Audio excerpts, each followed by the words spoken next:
Hello everyone, this is Tapasya and welcome to another hashtag literature with us. Today, I have come up with a very basic topic for the newcomers or the new students who have just cleared their masters. And of course, before going for any of the exams like NET, SET, or PET, you need to know the history of English literature. I hope everybody is able to see the whiteboard in front of in this video itself. Of course, I have already written a few important six in one and three in the other page of the whiteboard. We'll be discussing every day one of the important history of English literature in brief, so that a student who is just starting to learn or attempt a net paper or a set paper. As we all know that the standards have been changed for net and set both. So it is really important for everyone to understand and learn how exactly these papers are methodized. So here, and not wasting much time, I would be starting with the history of English literature. As we all know that literature is a reflection of life, and it is also a reflection of society. So it mirrors the society in which it has been generated. So the word literature comes from the Latin word called literara, Literature, which means writing organized with letters.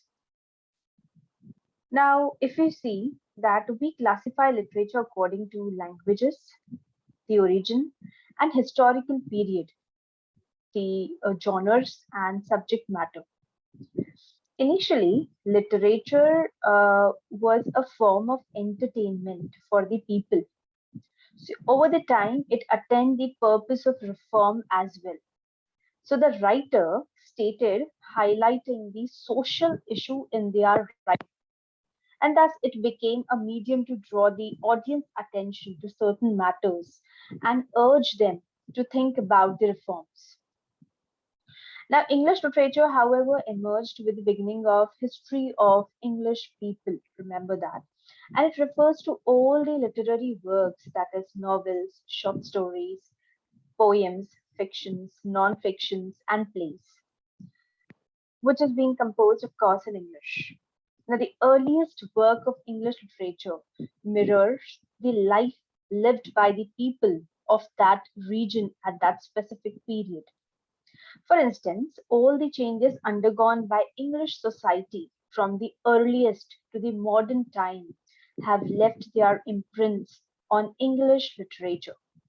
So, being the literature of a nation which characterized by the spirits of determination, adventure, and diligence, English literature is rich in vitality, diversity, and essence. Now, if we start with the introduction or maybe the history of English literature, they both go side by side. Okay, so you cannot compare introduction to be another thing or the history of English literature to be the another thing. The history of English literature initiated with the history of English race and kept on developing with the social development of the nation. When we analyze the history of English literature, we discover that it consists of nine major periods and several ages. Each period or age of English literature is named after the central literary figure or the important rulers of England or certain literary movements.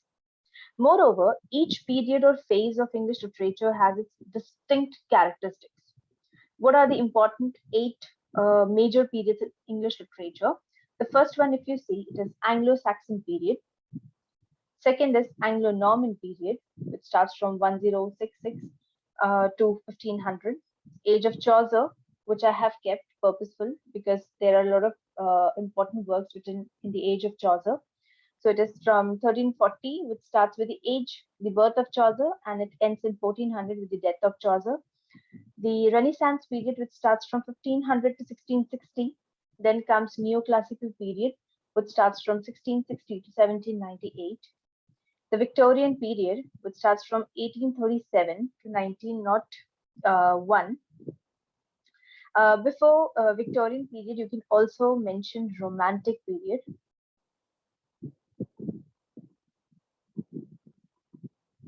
Romantic period, the year for your Romantic period is 1798 to 1837. Then comes the Victorian period.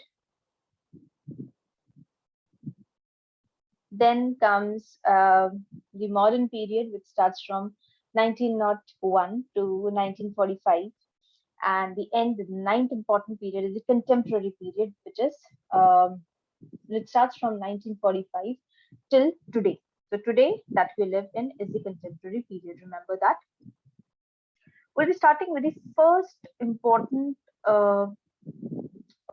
history of the English literature, which is the very oldest age, which is Anglo-Saxon or Old English period. Remember, the Anglo-Saxon or Old English period, the year for it is 450 to 1066 AD. Okay. Now, Angles and Saxons were the ancestors of English race. Remember that. After the fall of the Western Roman Empire in the early 5th century, three Germanic tribes, that is the Angles, Saxons, and Jutes, saw an opportunity to fill in the power gap and started migrating to Britain. The Anglo-Saxons were fearless, adventurous, and brave people. By 670 AD, they had occupied the major part of the country, and the land of Anglos or the Anglo land, the present day, which we call the Anglo land as England today, became their permanent abode. Now, this language has been bought by these Anglo-Saxon settlers together with some Latin and Celtic words, which became the Old English. Now, Anglo-Saxon literature was the earliest phase of English literature, remember that. And the period consists of literature written in Old English and Anglo-Saxon England from the 5th century AD to the Norman conquest of 1066. So the Old English spoken by Anglo-Saxon people looked very incomprehensible to today's English speakers. However, there are a great number of words that have survived in the modern day English, such as day, year, kiss, love, arm, etc. If we talk about Anglo-Saxon poetry, so the Anglo-Saxons were fond of singing about battles, gods, and their ancestral heroes. It is, however, these songs of religion, wars, and agriculture that marked the beginning of English poetry in ancient England. Now, the Anglo-Saxon poetry was mostly sung instead of written. That's why there are very few remnants left of it. Among them, the most famous one is Beowulf, Beowulf. It is the first English epic poem, and Beowulf narrates a tale of adventures of Beowulf, a brave hero. This poem, in fact, abounds in all sorts of references and allusions to great events and the fortunes of kings and nations. After embracing Christianity, the Anglo-Saxon poetries began to write religious poetry.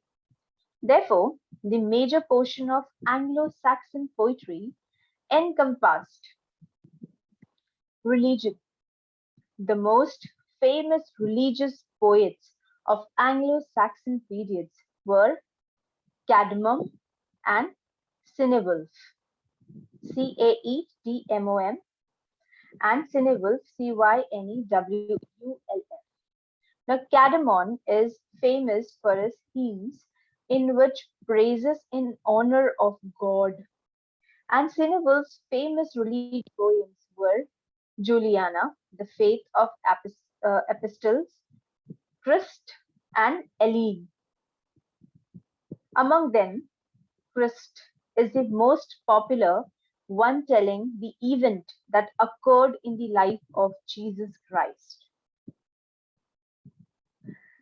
This was all about the poetry of Anglo-Saxon. Now, if we talk about the prose of Anglo-Saxon, the Anglo-Saxons replaced Latin prose with English, which observed all the rules of ordinary speech in its construction. The famous Anglo-Saxon king, Alfred the Great, translated most of the famous Latin chronicles in English. And therefore, you'll find that the second famous prose writers of Anglo-Saxon period was no doubt Alfric. He was actually a priest. And among the most famous writings were lives of the saints, homilies, and grammar. You'll find, if you compare to other contemporary prose writers of this period, Alfred's prose was absolutely easy and alliterative. But of course, in English literature, the movement comes to an end and then there is a rise of a new movement. So the third part of Anglo-Saxon that we are going to learn is the decline of Anglo-Saxon period. So the Anglo-Saxon period flourished until the Norman conquest of 1066, right? And after the defeat of Harold, the last king of Saxon period, by William, who was the conqueror of Normandy, France, the Anglo-Saxon period finally came to an end. In history, their ruling period extended roughly from 450 AD to 1066 AD. There is no doubt that the Anglo-Saxon lived a life very richly in courage, splendor, savagery, and sentiment. Their literature thus remarkably contains all these traits, and it reflects all the main principles of their life.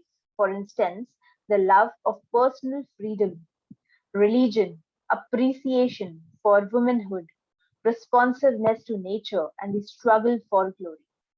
So here we come to an end of the first history of English literature, that is Anglo-Saxon period, which starts from 450 to 1066 AD.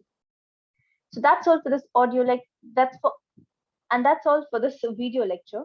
Thank you so much for listening to this lecture.